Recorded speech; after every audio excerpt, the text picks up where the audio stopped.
Today I'm working on a very large North Star brand Honda powered water pump. This machine has been sitting unused, will not start, and the water hose cannot be removed from the face of the pump, so I'll be dealing with that as well.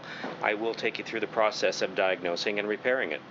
All of the Honda commercial engines have an oil sensor in them. It not only senses level, but it senses condition of the oil. So if the oil level is low, or the oil is contaminated with fuel, or just so old and dead that it's thin, the ignition system, you can see the bundle of wires here that lead to the ignition coil, and they also have the typical on-off switch. So if you have a machine that will not start, first step is always check the oil level and oil condition. And that oil is very old and very thin, so that alone will keep it from having spark. So we will start the process with a quick spark check. I'll be using my $12 Lysol spark tester.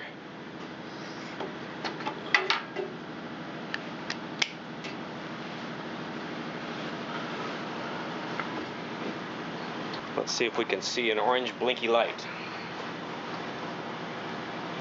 Ignition is on.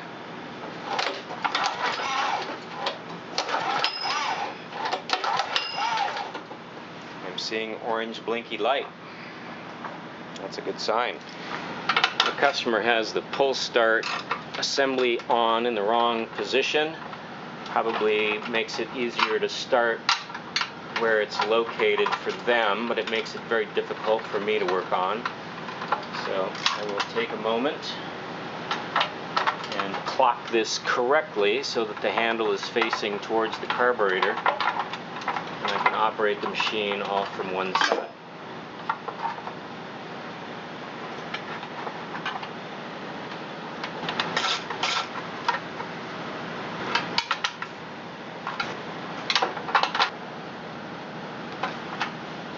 Next thing we're going to do is see if it will run on some externally supplied fuel. Just because you have spark on the orange blinky light doesn't mean you have a good spark plug. It just means you have spark. So we will use carburetor cleaner. Do not use starting fluid in engines. It's too explosive. I'll turn the fuel on just in case it does run. I'm going to give it some throttle, a little bit of choke.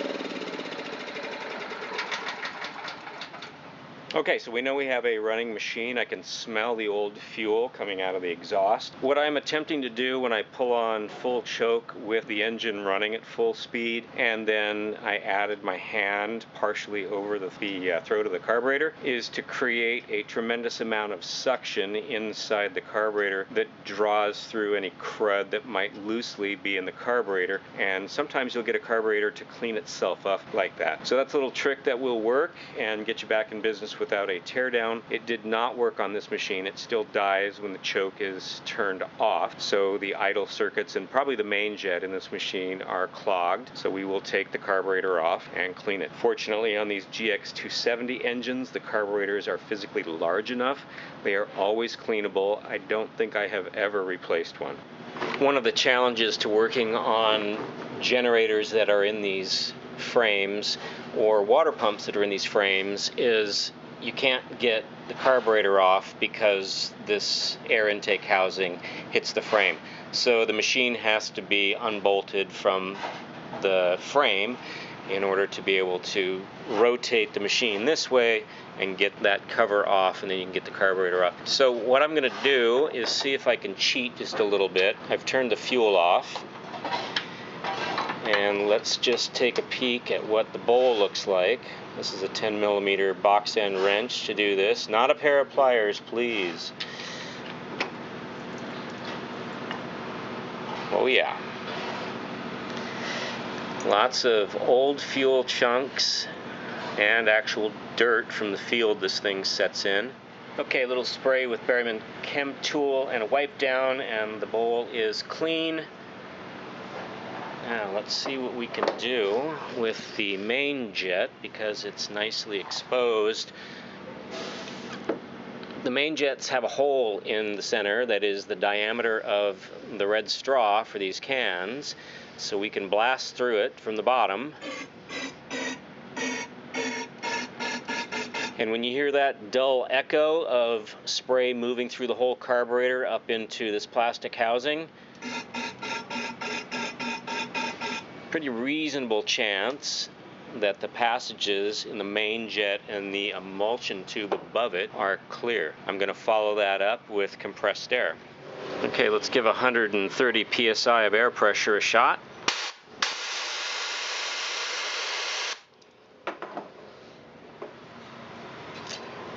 And a little more from the Chem Tool can.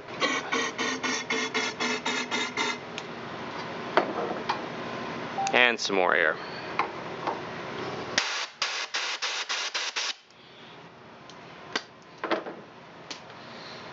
The next thing we'll do is see if we can finesse out that jet for the idle circuit.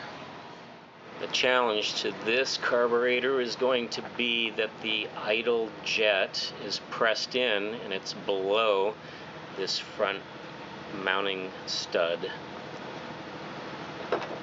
So we'll see if we can finesse it out of there. The little holder is no big deal.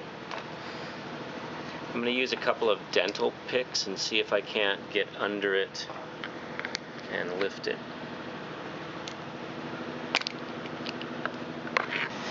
There we go. Okay. So it is the hole in this that matters, and then there is a passage down through the carburetor as well as the airflow passage through right there. And we can easily clean this now. I can see that there's fuel setting in it. If you look down in them, and you can kind of see, I don't think I can get the camera to pick it up, but if you can see a puddle of fuel sitting in them, you know they're closed off. And that will keep the machine from running because it runs on the idle circuit until it has load. So we'll get this cleaned out. That's a good sign. And we'll hit it with some compressed air. I'm going to put my fingers around that O-ring.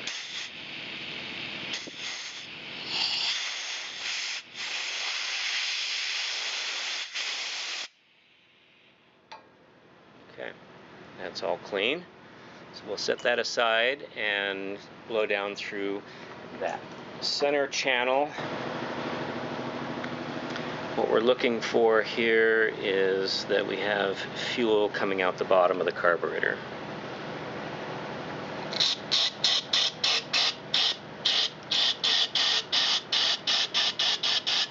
And we do, so that's good.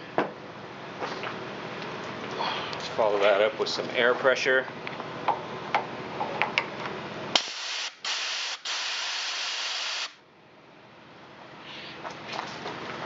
And from the bottom.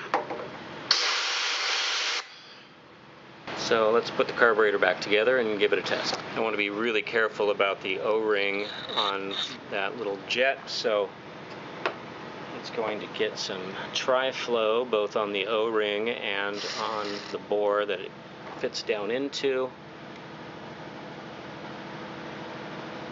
and then square up these flat sides because they fit into a boss on the carburetor. And settle it down in there. Put the retainer back on.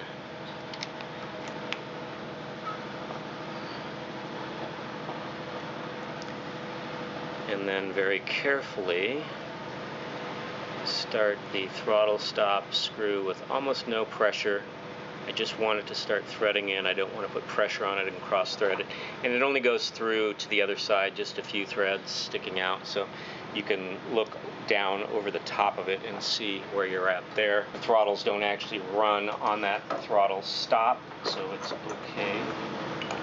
And we can put the bowl back on. The gasket for the carburetor is reusable, as is the fiber washer at the bottom of the bowl nut. If you can mount things so that that is easiest to access for the customer, they can drain fuel out of their bowls when not in use, and that helps the carburetors stay clean. Okay, and just snug on that bowl nut. You don't have to over tighten it. Let's fire it up. Fuel's on. A little choke. Ignition on. I like to use full throttle with choke.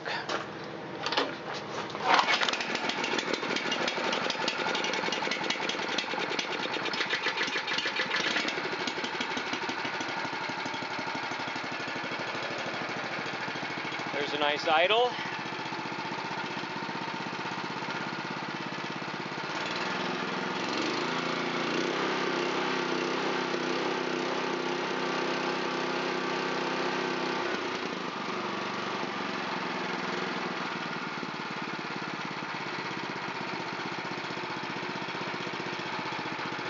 And back to a nice idle again.